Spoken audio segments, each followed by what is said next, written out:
itu kalau kata orang Jawa tuh ceto welo-welo. Yang namanya calon itu ya ketika dia ditetapkan sebagai calon. Ketika dia kemudian mau dilantik, itu nggak ada urusan lagi sama KPU dan itu menjadi calon terpilih, bukan lagi calon. Nah, persoalannya adalah trikinya bukan di situ. Trikinya adalah kapan putusan itu dibacakan dalam sidang yang terbuka untuk umum.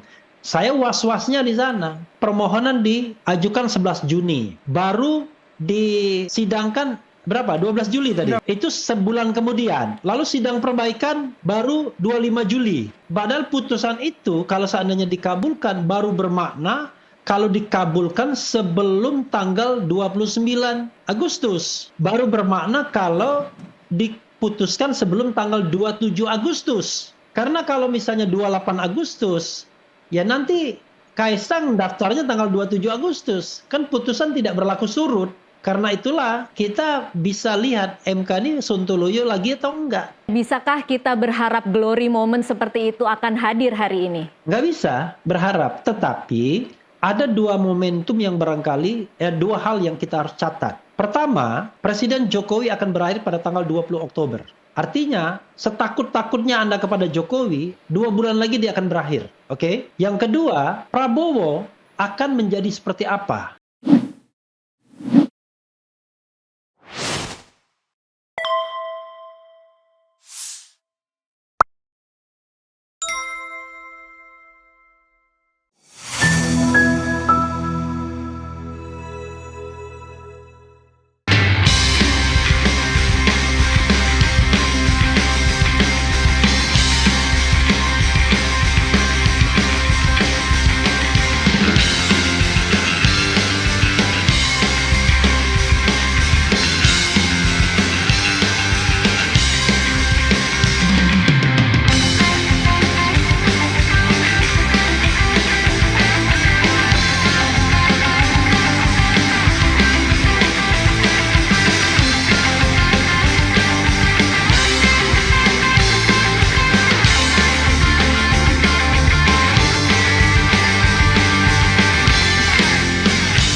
Mas Hakim, saya ingin tahu perkembangan dari uji materi yang dimohonkan di MK saat ini sudah sampai mana?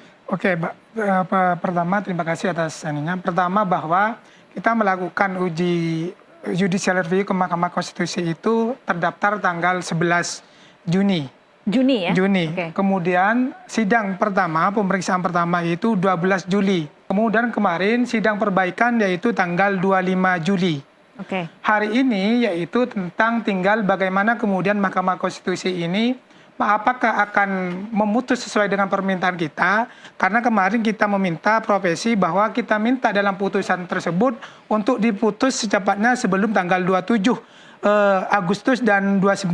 Okay. Karena 27-29 itu adalah pendaftaran calon. Baik, kalau bisa dijelaskan lagi nih, mungkin kan tidak semua orang mengikuti ya Mas Hakim. Apa isi dari permohonan uji materi Anda? Pertama, bahwa kami itu menguji pasal 7 ayat 2 huruf D tentang batas usia 30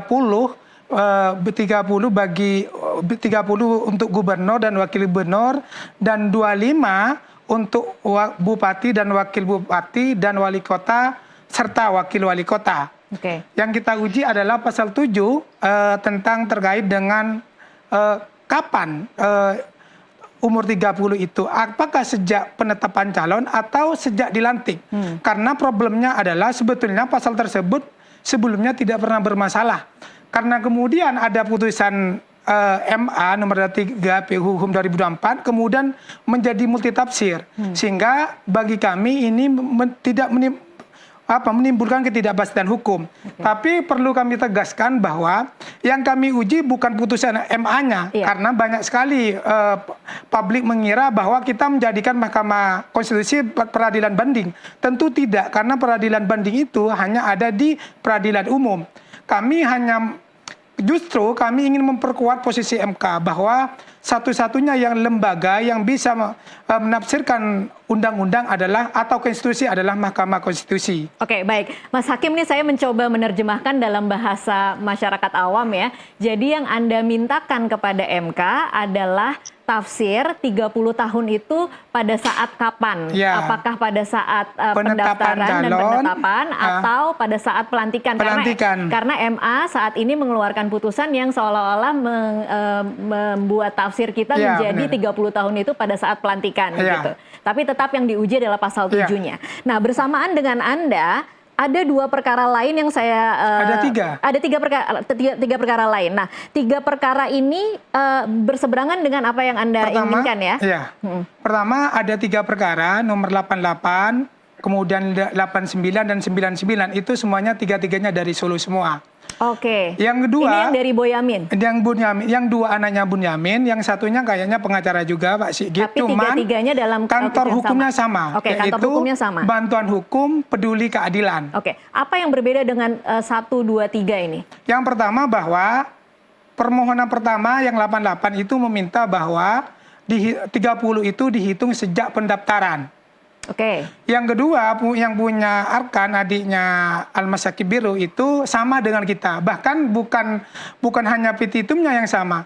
Diduga bahwa permohonannya sama bles. Bahkan Hakim MK kemarin sudah mempertegas, oh ini kayaknya copy pasti dengan perkara yang sebelumnya, yaitu Siapa yang punya copy? kami. Siapa yang copy siapa? Permohonan yang 89. Dia yang copy punyanya Mas Hakim. Karena Oke. permohonan kita itu masuk sudah lebih duluan, nomor Oke. perkaranya 70. Berapa hari bedanya, Mas?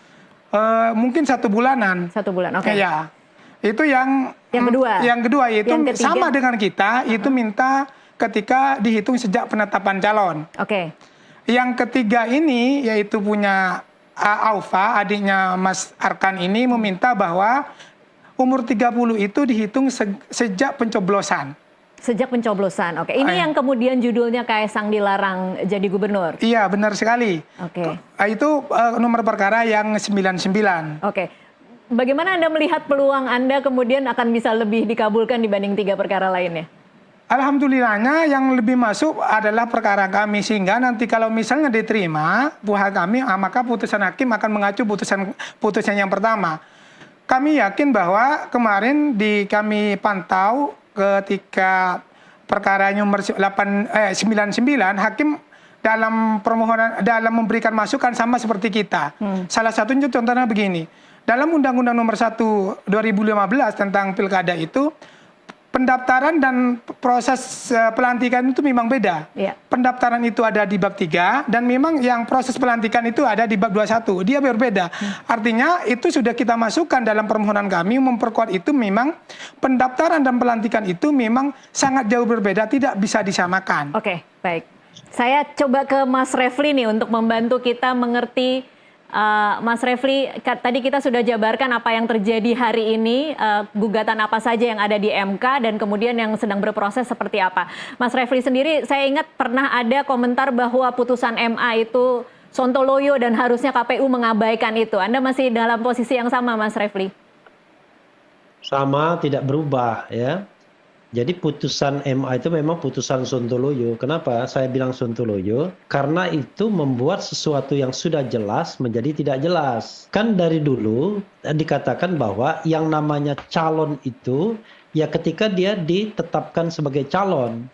Kalau Anda baru mendaftar itu namanya bakal calon. Tetapi ketika Anda diumumkan, ditetapkan melalui SK KPU sebagai calon, disitulah sebenarnya argo calon itu bergerak. Nah, kalau seandainya kemudian calon gubernur, calon bupati, calon wali kota dikatakan berusia 30 tahun ya pada saat menjadi calon, ya berarti pada saat diumumkan sebagai calon oleh KPU. Kalau kemudian ada tafsir calon itu menjadi ketika dia dilantik, itu sontoloyo itu pasti. Itu pasti karena ada kepentingan-kepentingan tertentu dan saya frankly speaking ya untuk memuluskan Gibran, memuluskan Kaisang sebagaimana Gibran dimuluskan oleh Mahkamah Konstitusi pada Pilpres. Jadi saya berterima kasih kepada Gradasi ya. Tadi mengaku murid saya sendiri udah lupa. Jadi teruslah berjuang ya memperjuangkan hal-hal yang tidak benar di Republik ini. Oke, Jadi sudah benar yang apa Anda perjuangkan itu. Mas Refli, seberapa optimis ini uji materi yang diajukan gradasi kemudian akan dikabulkan oleh MK, dan seberapa khawatir Anda ada 2 uji materi lain yang kemudian mungkin berseberangan dengan apa yang diajukan oleh gradasi? Saya optimis permohonan ini dikabulkan 99,9%. Bahwa Mengapa? yang namanya Mengapa Oke, seberapa saya optimis? jelaskan. Saya jelaskan ya. Itu kalau kata orang Jawa tuh ceto welo-welo. Yang namanya calon itu ya ketika dia ditetapkan sebagai calon. Ketika dia kemudian mau dilantik, itu nggak ada urusan lagi sama KPU. Dan itu menjadi calon terpilih, bukan lagi calon. Jadi kalau kita bicara presiden elect ya, gubernur elect ya, governor elect. Nah persoalannya adalah trikinya bukan di situ. Trikinya adalah kapan putusan itu dibacakan dalam sidang yang terbuka untuk umum. Saya was-wasnya di sana. Tadi permohonan diajukan 11 Juni. Baru disidangkan berapa? 12 Juli tadi? 12 Juli. 12 Juli. Itu sebulan kemudian. Lalu sidang perbaikan baru 25 Juli. 25 Padahal, Juli. Ya, Betul, iya. padahal putusan itu kalau seandainya dikabulkan baru bermakna kalau dikabulkan sebelum tanggal 29 Agustus. Karena pendaftaran 27 sampai 29. Kan begitu. Nah, sebenarnya lebih bagus lagi. Bukan, sorry maaf, saya perbaiki. Baru bermakna kalau diputuskan sebelum tanggal 27 Agustus. Karena kalau misalnya 28 Agustus, ya nanti Kaisang daftarnya tanggal 27 Agustus. Kan putusan tidak berlaku surut. Karena itulah kita bisa lihat MK ini sontoloyo lagi atau enggak. Kalau dia sontoloyo, dia akan putuskan setelah tanggal 27 Agustus ke atas. Kalau dia tidak sontoloyo, dia akan putuskan sebelum tanggal 27 Agustus. Dan kemudian akan ada kesempatan untuk, katakanlah kalau diperlukan revisi kembali terhadap PKPU, maka ruang revisi itu akan ada. Jangan sampai kemudian ketika Gibran boleh, ya kan, putusan MK yang katakanlah tidak menguntungkan tidak boleh. Nah ini yang saya khawatirkan. Karena saya tahu betul sebenarnya di hakim MK itu ada hakim yang memang kita bisa pertanggungjawabkan ilmu dan integritas serta independensinya, tapi ada yang kita nggak bisa pertanggungjawabkan. Saya sorry to say, Anda nggak bisa berharap kepada Anwar Usman. Tapi konon katanya dia tidak ikut dalam menyidangkan perkara ini ya? Iya, tidak Ya, ikut. Anwar. Tidak ikut, benar ya? Oke, artinya kita mengurangi itu. Tapi saya bisa baca secara gamblang ya, hakim-hakim yang pro istana ya, hakim-hakim yang kemudian Boleh dong Mas itu. Refli dijabarkan secara gamblang hakim-hakim, kira-kira berapa komposisinya yang pro istana dan yang kemudian mungkin bisa kita harapkan akan bisa menerjemahkan pasal 7 itu dengan benar? Ya, oke. Hakim yang ekstrim pro istana pasti Anwar Usman, tapi dia nggak ikut kan? Iya. Nomor 2 yang pro istana Guntur Hamzah. Ini hakim yang pengangkatannya sendiri bermasalah sesungguhnya tanpa prosedur yang dikatakan oleh undang-undang. Kemudian hakim yang agak pro istana juga ya Daniel Puch itu menurut saya lebih pro istana dia. Kemudian berikutnya lagi yang akan susah dipegang ya itu adalah Arsul Zani. Kemudian yang independen, yang dari jalur yang sangat independen itu Saldi Isra. Ya. Yang punya harapan untuk mengabulkan itu Arief Hidayat. Yang punya harapan untuk mengabulkan mungkin Eni Nurbaningsi. Nah, posisi yang di gray area ini posisi Soehartoyo. Oke. Kalau dia tidak di marking, karena kan posisinya kalau 4-4, maka yang ada ketua MK-nya menang kan 8 ini. Maka Soehartoyo ini menjadi faktor yang seperti Pilpres kemarin. Kalau dia di marking istana, saya ngomong apa adanya dah. Kalau dia di marking istana, mungkin dengan apalah ya, dia akan balik badan.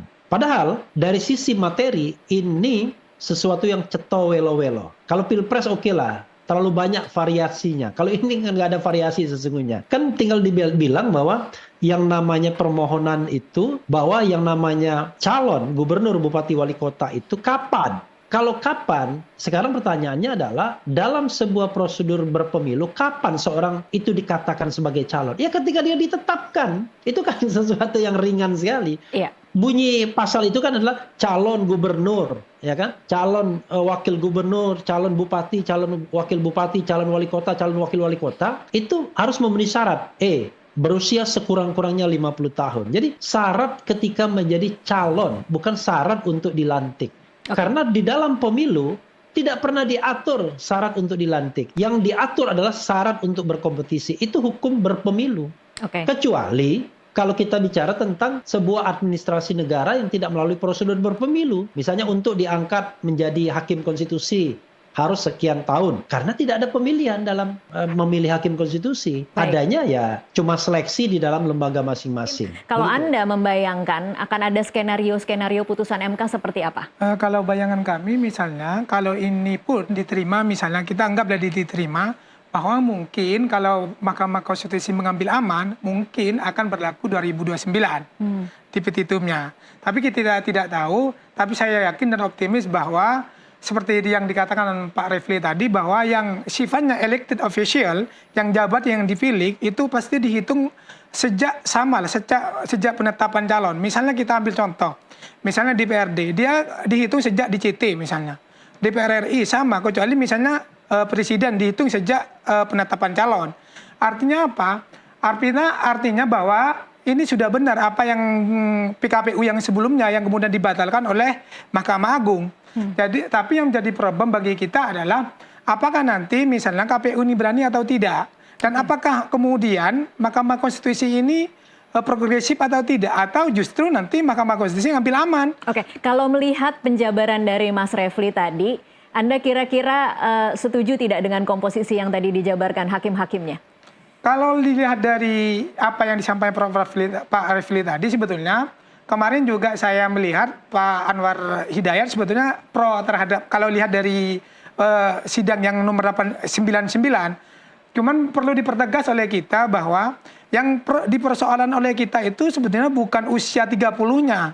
Karena memang usia itu memang kebijakan overlegibility, itu kebijakan pemerintah dan DPR. Yang kita persoalkan adalah, yang kita mintakan kepastian adalah 30 itu dihitung sejak kapan. Sehingga menurut kami ini sangat relevan untuk dibawa ke MK.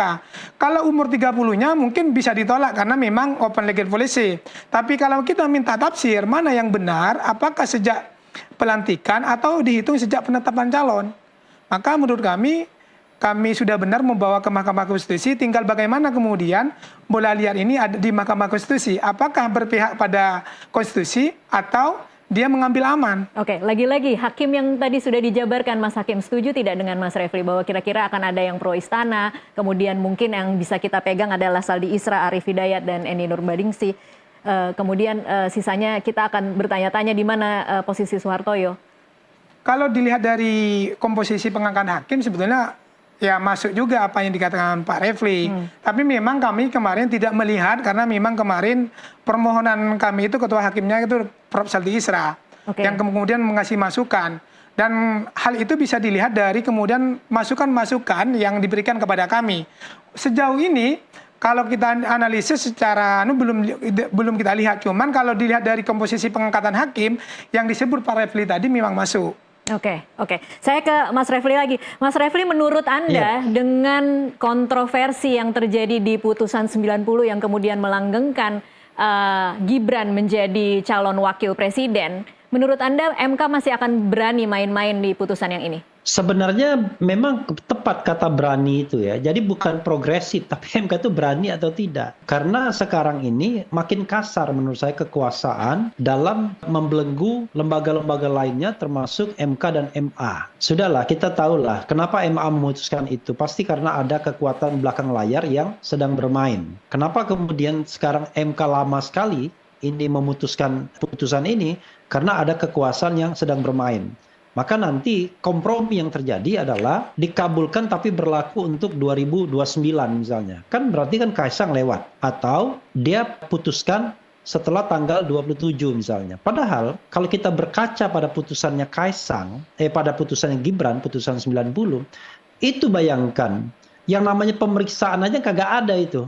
Yang namanya Almas Sakit Biru itu, permohonannya itu sempat dicabut, kemudian disuruh dimajukan kembali, hari libur dibuka, loketnya, dan lain sebagainya. Kemudian tidak ada pembahasan yang adequate, tiba-tiba dikabulkan begitu saja.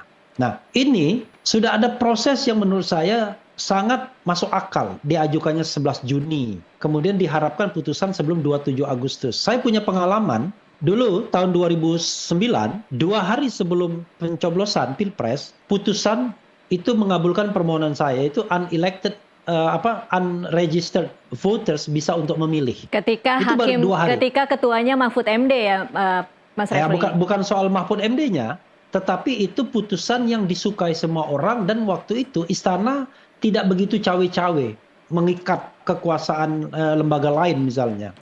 Sehingga sidangnya jam 10 pagi, jam 5 sore itu dikabulkan. Bayangkan.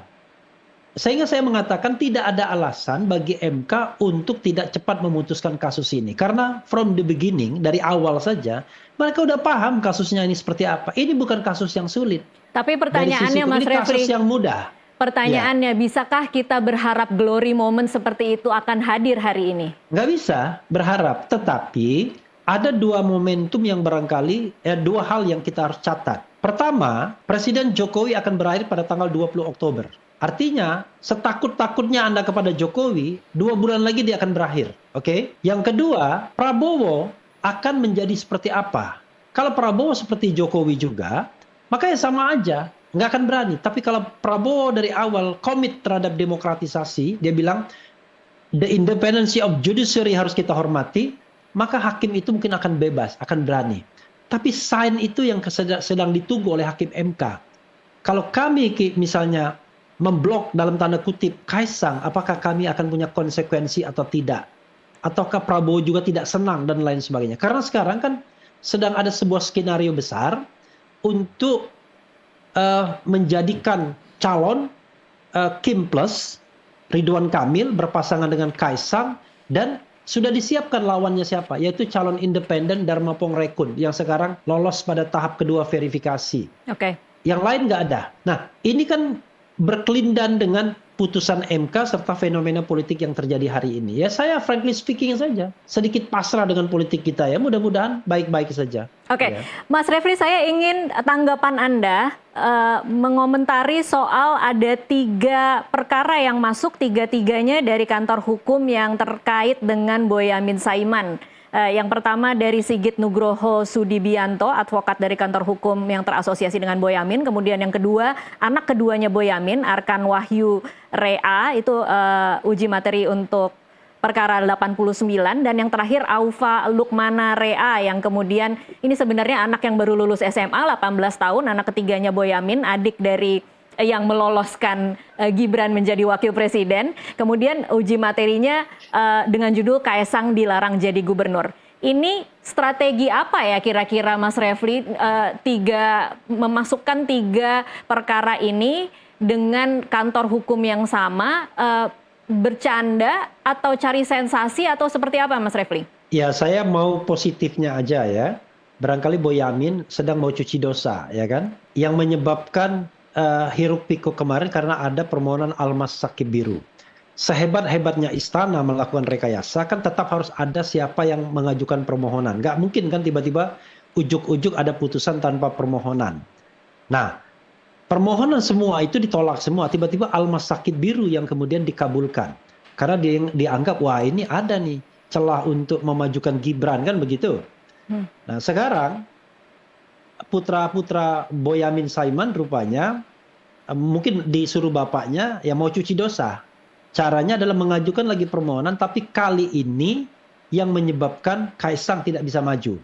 Karena saya dengarkan tadi kan, hitungannya sejak pencoblosan, sejak pendaftaran, sejak apapun lah, whatever, sepanjang itu sebelum tanggal 25 Desember 2024 yang merupakan ulang tahunnya Kaisang, maka tidak bisa Kaisang menjadi calon gubernur atau wakil gubernur. Jadi saya kira ya dia mau cuci dosa mungkin ya. Oke, Cuci dosa. kalau Mas Itu Refli, analisis saya. kalau Mas Refli masih positif mengatakannya mau cuci dosa, tapi saya agak skeptis berpikir ini mau cuci dosa. Mengapa? Karena ada quote dari Boyamin yang mengatakan, aku bisa memanfaatkan Jokowi dan Gibran untuk jadi batu lompatan anakku, dan nyatanya anakku Almas lompatannya begitu tinggi, aku tetap bangga. Dan Boyamin mengatakan kontroversi adalah bagian yang harus dinikmati dan dianggap sebagai lucu-lucuan semata dalam perjalanan karir sebagai praktisi hukum. Komentar Mas Hakim. Kalau kami melihatnya bahwa sebetulnya positif juga, cuman persoalannya begini, kalau positif kenapa tiga-tiga mengajukan 3 permohonan?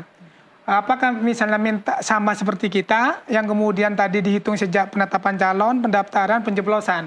Pertanyaannya, apakah mereka ini benar-benar atau hanya mengalihkan?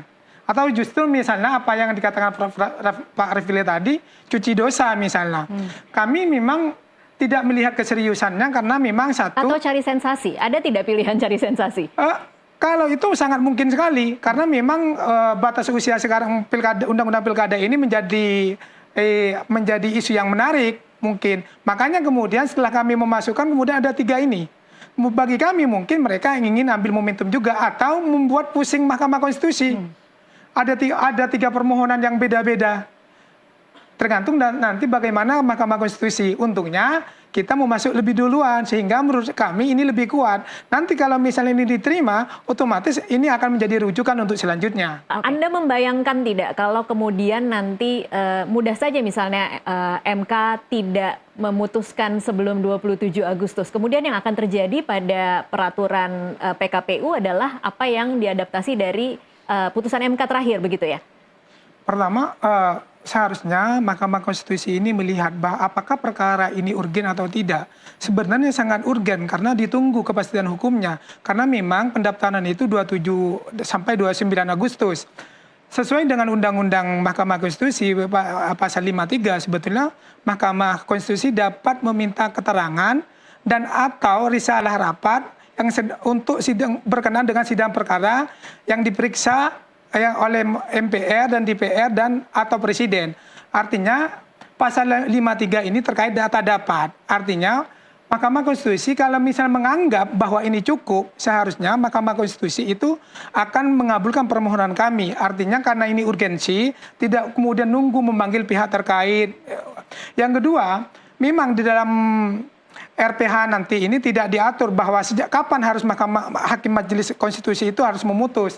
Yang diatur adalah hanya terkait dengan perbaikan 14 hari lebih cepat. Dan justru walaupun tidak diatur, asas peradilan kita itu kan asas bebas dan cepat. Seharusnya Mahkamah Konstitusi melihat bahwa ini urgen dan penting dan ditunggu oleh publik, maka mau tidak mau Mahkamah Konstitusi harus melihat proses ini. Dan harus berani apa yang katakan Pak Refli tadi. Jangan kemudian beralibi, kemudian karena misalnya ini masih nunggu untuk minta panggil keterangan untuk mengulur waktu. Bagi kami seharusnya Mahkamah Konstitusi memang mengabulkan permohonan kami diputus sebelum tanggal 27, 29 sehingga putusan ini sangat bermakna. Kalau nanti putusannya setelah 27, 29 maka apa yang dikatakan Pak Refli tadi, putusan ini tidak bermakna. Atau diputus sebelum tanggal 27, 29, cuman nanti putusannya bersyarat, misalnya berlaku untuk 2029. Kami meminta bahwa karena Hakim Mahkamah Konstitusi adalah negarawan, maka tunjukkanlah sifat kenegarawanan itu. Dan kami percaya bahwa benteng konstitusi terakhir ada di Mahkamah Konstitusi. Kepada siapa lagi kita berharap? Iya. Masalahnya sekarang siapa yang bisa memastikan bahwa hakim akan memutus dalam waktu yang tepat dan putusannya itu kemudian akan putusan yang memang sesuai dengan tafsir yang sesungguhnya dan bukan untuk kepentingan tertentu. Iya, makanya karena salah satu syarat menjadi hakim itu adalah negarawan.